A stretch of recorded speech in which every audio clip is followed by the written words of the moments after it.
Israel starts an limited operation in Lebanon.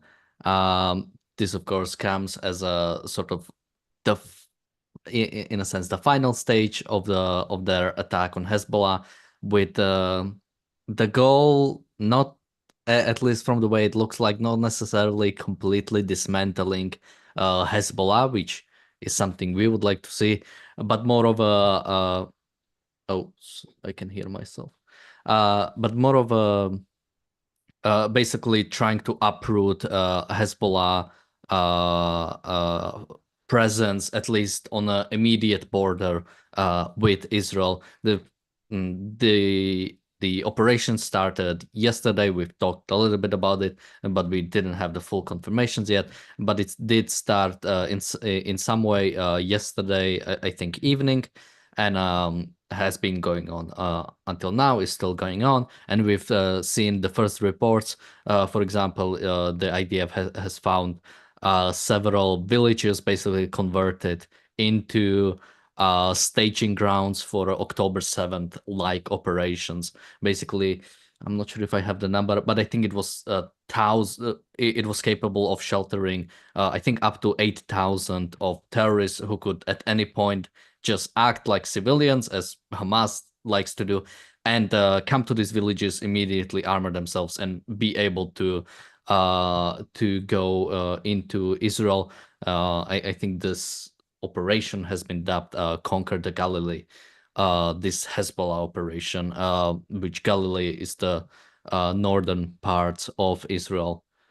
Joining me today is James. Welcome to the Daily Objective. James, how do you feel? Oh, and I should also just point out there is an upcoming attack. The reports are saying there is a possible attack coming out of Iran to Israel. We already had topics prepared. We don't know where this go. If it happens during this show, we'll definitely talk about this. And if it happens during the reality show, we'll also switch that topic to that. And I imagine we will be mentioning it during both of the shows. But James, how do you feel about this operation? The last 2 weeks have been an astonishing thing, and we've said it before. This is how to do a war, and I mean, by the numbers here. The first thing you do is you cut off communications.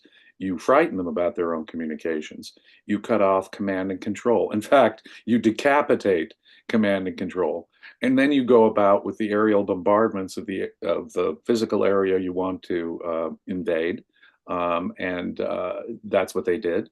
And now, as I understand, starting last night, they're sending in commando types to start doing the preliminary incursions and reconnaissance to allow a greater ground operation now, a true invasion from Israel into southern Lebanon. Now, when Israel says it tries to reassure America, this is and the rest of the world, this is only going to be a limited incursion, that's where I get scared. Israel has done everything wonderfully so far to make a real destruction of Hezbollah possible. It is true they've taken out their command and control.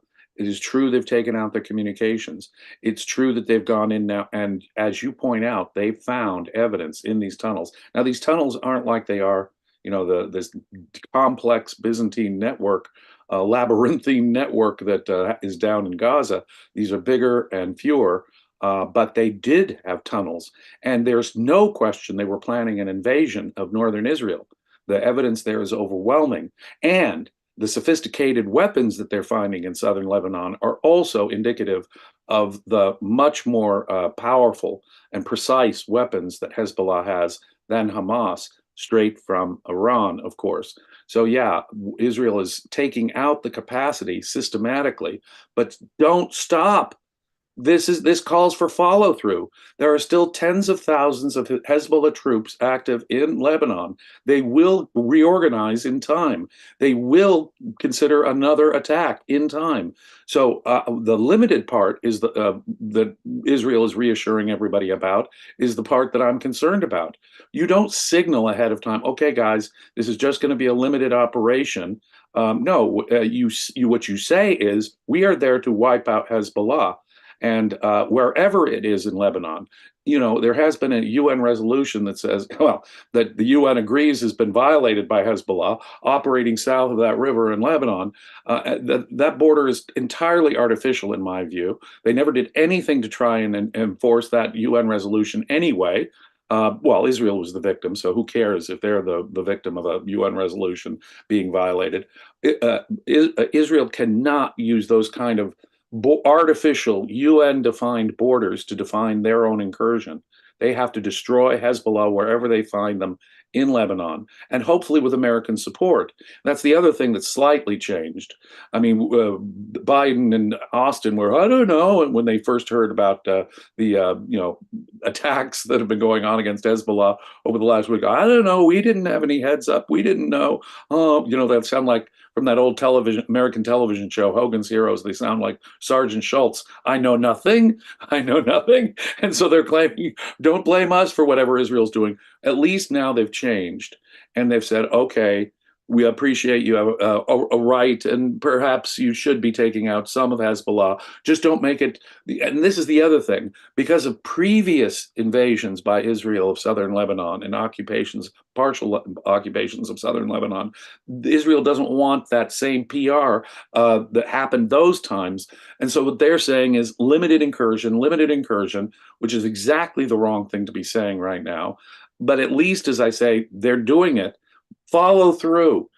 Kill as many Hezbollah operatives as you possibly can. Ignore DC as much as you can. And at least America has come down off their ridiculous ceasefire nonsense and given at least a limited approval. Now, at any moment, because of the attack from weeks ago, of course, the Iranian consulate in Damascus was hit.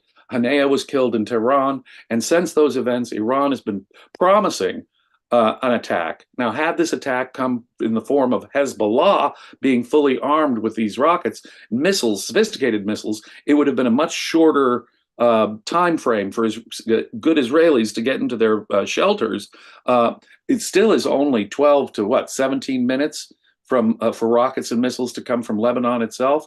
When it comes from Iran itself, when it comes from Lebanon, it's much shorter. You've only got a couple of minutes, baby, to get into that shelter, or your home might be destroyed. So this is absolutely essential what Israel is doing, destroying, taking out that threat. And I would just urge Israel to absolutely, utterly destroy that threat. And I would urge my country, and I hear this is true, America is willing to scramble its jets in an effort to protect Israel against any attack coming from Iran itself. We have to do better than that. This has to be the first stage, once we take care of Hezbollah, of going after Iran. This is, in other words, this has to be only part one of the further dismantling of Iran's aggressive capacities. Yeah. So hopefully this is just stage one, and Israel is going to go much further than they apparently are indicating to the world. Hopefully. Yeah.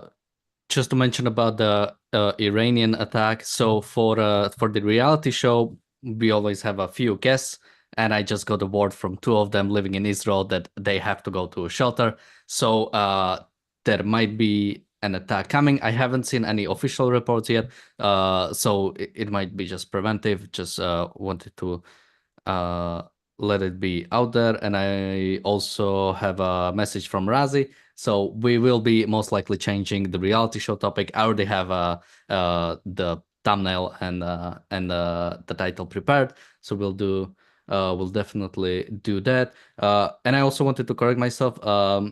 According to the plan, it's not 8,000 men, it's 4,000 to 6,000. Basically, people disguised as civilian. It's the Hezbollah, the Radwan units that will basically go into these areas and basically be able to invade Israel. And I've seen more reports coming out. A lot of stuff is happening. So also, if you see me fidgeting, I'm pretty much have the news here at all points. So as you mentioned, the tunnels, they have extensive basically tunnel operation, again similar to Gaza, basically being prepared. But Israeli troops have already found and destroyed a lot of the underground infrastructure. But there's also hundreds of weapons facilities, tons of explosives. So And something. thousands of operatives with boots on the ground. Hezbollah has people there in and out of uniform throughout Lebanon. And that's what has to be understood. If Israel has to attack in Beirut or northern Lebanon, understand Hezbollah is all over there, a cancer that is metastasized throughout that region. And Israel cannot be artificially stopped in their effort to take out every single Hezbollah operative who's got feet on the ground in that area. That would be what I would urge Israel to do right now. Yes.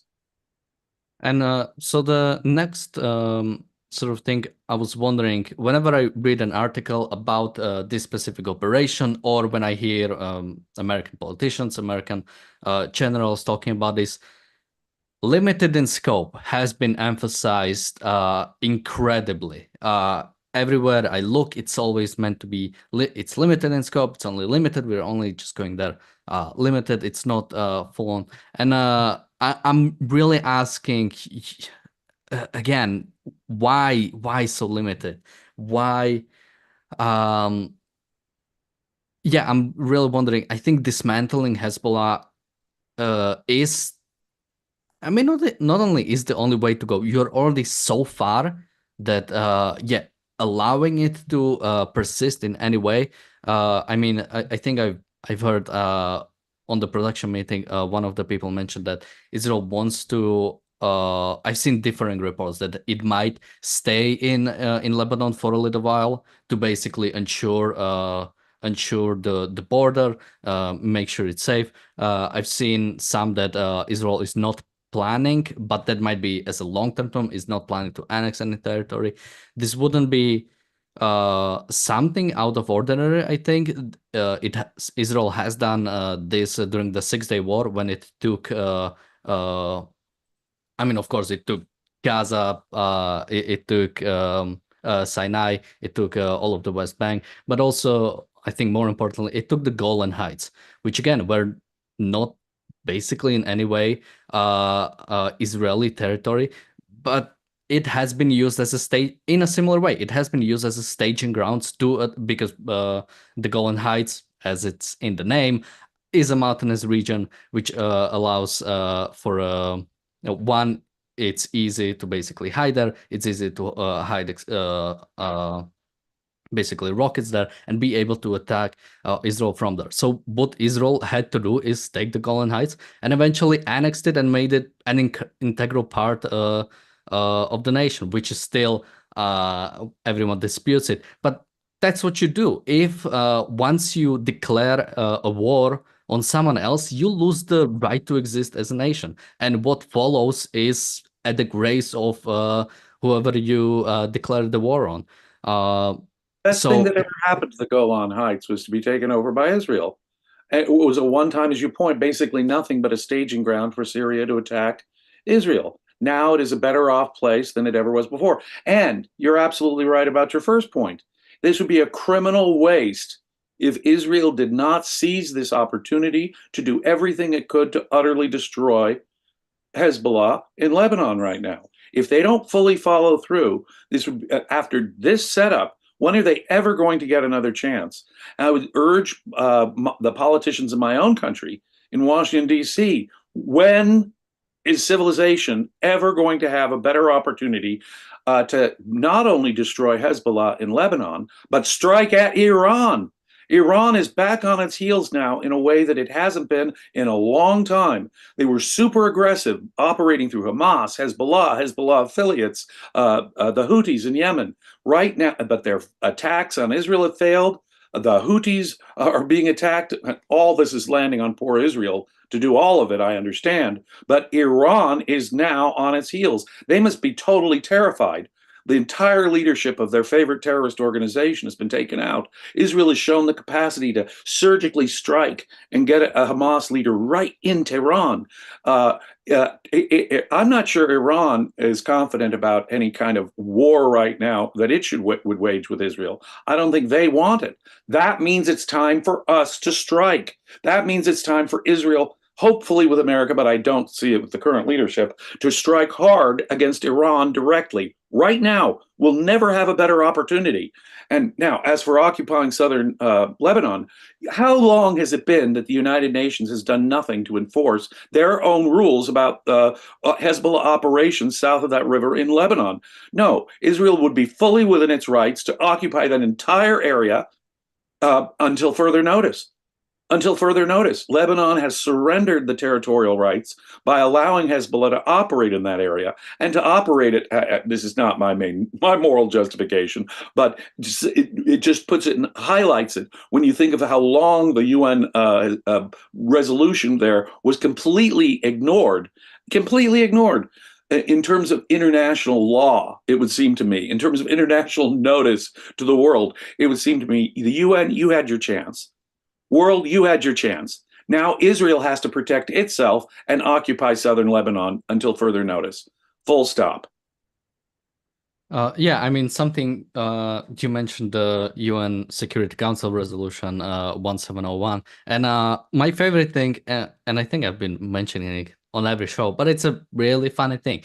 The fact is that Israel has been basically, I think, submitting application or basically putting towards the UN Security Council, hey, Hezbollah is breaking this resolution. Hezbollah is not upholding because one of the parts of the resolution. So, for example, Israel had to completely pull out of Lebanon, and Hezbollah had to. I think there's a number, basically a certain amount of kilometers they had to be away from the border. They had to pretty much get out of the south, and they didn't do that. And Israel was giving an application to the United Nations Security Council. Hey, Hezbollah is breaking this resolution. Can we do something about it? And the UN Security Council looked at it and said, "Oh, you're right. Hezbollah is breaking this resolution." And But then do nothing happened after that. exactly. They'll say, "Oh yeah, big fat violation of the rule there." But what are we going to do? Nothing, and nothing. Even as what 9,000? We're now way over 8,000 missiles just since October 7th have been fired from Lebanon into Israel in solidarity with October 7th, and that's just the last year we're talking about. It's been years that Hezbollah has been doing terrorist activity through in Lebanon and through Lebanon and against Israel in that region. So yeah, but we're long overdue, world, from you keeping your word to protect Israel. So Israel has in fact, Israel has the moral responsibility in protecting its citizens. Some 70,000, just to remind people again, some 70,000 Israelis were displaced from their homes just in northern Israel from all of this. And I would remind people that Hezbollah has sophisticated missiles, thanks to their friends in Tehran, that can reach just about anywhere in Israel. Unlike Gaza, they have sophisticated precision weapons that if Israel did not have such sophisticated defenses, could theoretically reach just about anywhere in Israel. Yeah, and also my biggest problem when it comes to even if Israel does stay in Lebanon, and some Supikask in the chat uh, has has mentioned it also that similar to how Israel used to be in Lebanon and basically pulled out because of the UN or because it wanted to comply with the UN. That's why I'm also worried about when it comes to Gaza, because, for example, Israel said they want to keep the Philadelphia corridor, or Netanyahu has said it, that he wants to keep on at least the Philadelphia corridor, which is the border between Gaza and Egypt, to basically prevent the smuggling of weapons. But I'd like an actual occupation. I'd like for Gaza to finally be transformed in something resembling a Western civilization. And I'm worried that if it's again this sort of just limited, or either in Gaza or in Lebanon, this just sort of limited occupation. We don't really want to be here. We don't really want to achieve anything. It's sort of this is just the result of basically trying to pursue something good, but also trying to appease basically what the Western leaders want from you. It results in this sort of status quo, which no one is happy about, and nothing good can come out of it. It is appeasing that international opinion that caused October 7th. The atrocities, murders, rapes, burnings of whole families that happened on October 7th was the direct upshot of years and years of such appeasement. That is why, I mean, and think of it. That the corridor, the border between, absent such an occupation of Gaza, we're almost assured that Iranian weapons are still going to be coming through that border crossing. We're almost going to be assured that someone like Sinwar can escape and get away.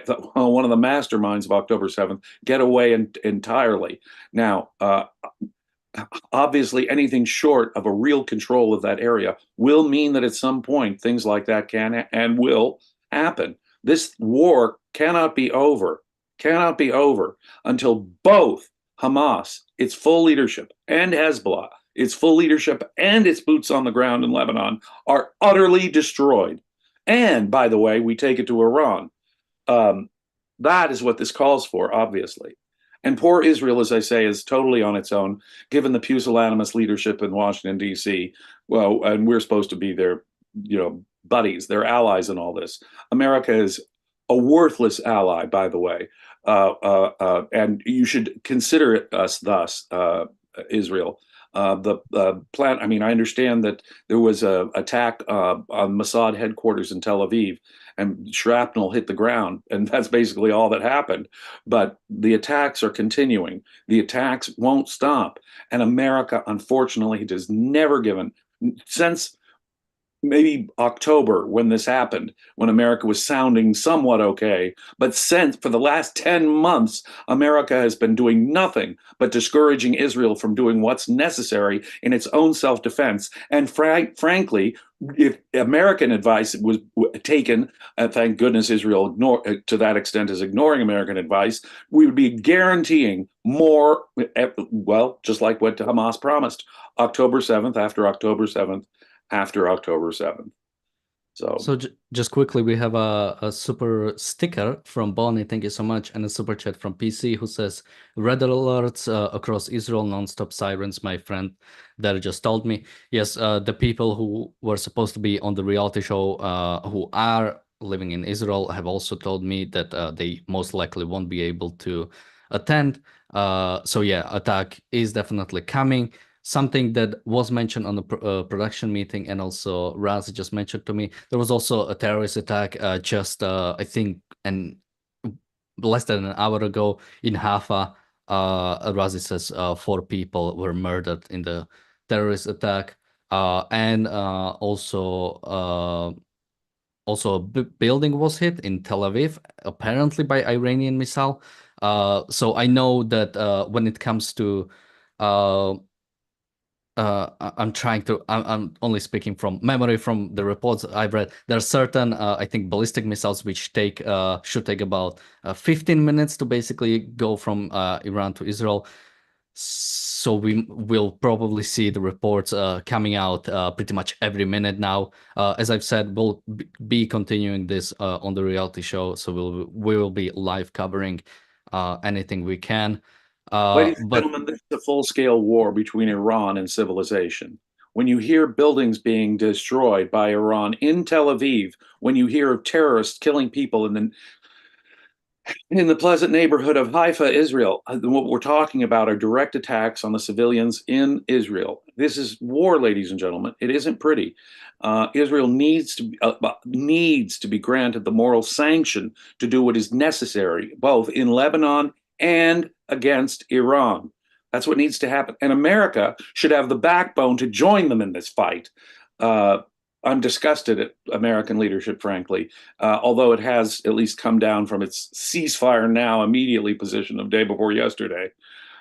yeah, I mean, something we've heard from the American administration, basically when the reports started coming out that Iran is preparing an attack, what we've heard is that America is standing behind Israel and will defend it. But what we've seen, what have we seen in April when the last attack like this happened? Take the win.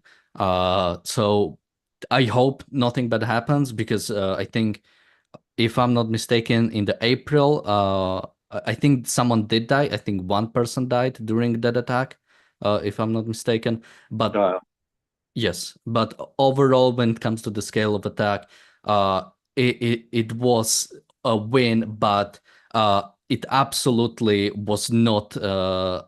Something more has to happen. Yeah, the fact that I can block the punches from the guy swinging at me does not mean that I have incapacitated him. I need to punch him in the face and put him on the ground.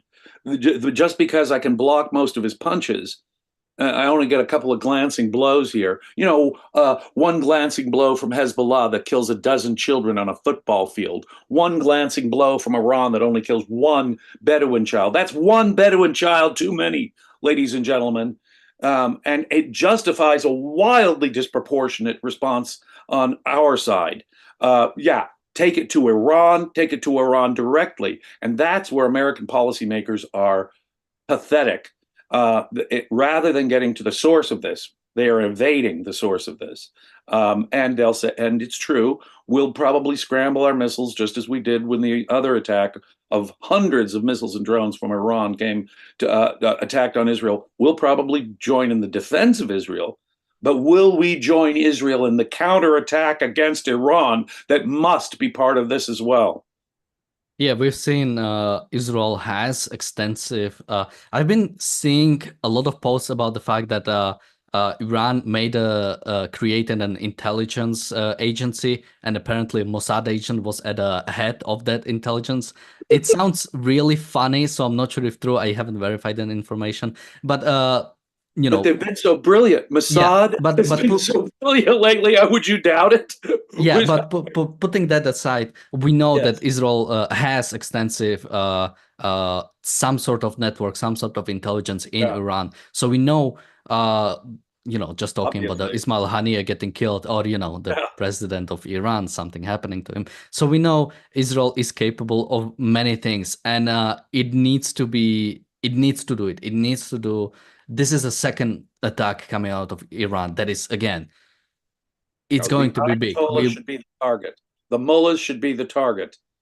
Tehran's governmental and military and operations, all of their nuclear facilities, their oil facilities, all of them are valid targets given the aggression, the repeated aggression that we've suffered. Americans and Israelis, by the way. That's why America should be joining in with Israel on this in a direct attack on Iran.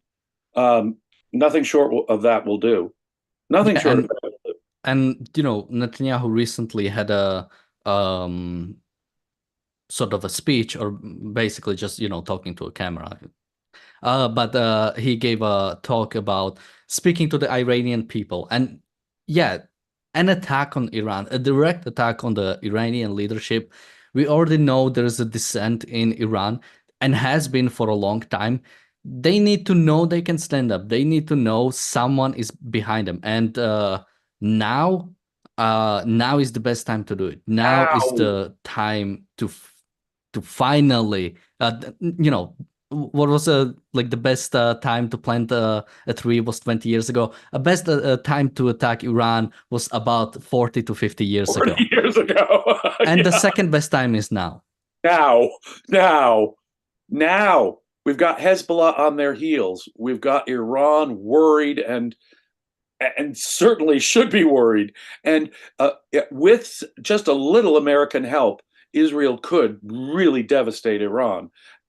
And as I say, the leadership in DC won't they want to deal with Iran. They want to kiss the behinds of Iranian leaders right now. So it's all on Israel. But now, Israel, now is the time to do it, both in Lebanon and in Iran.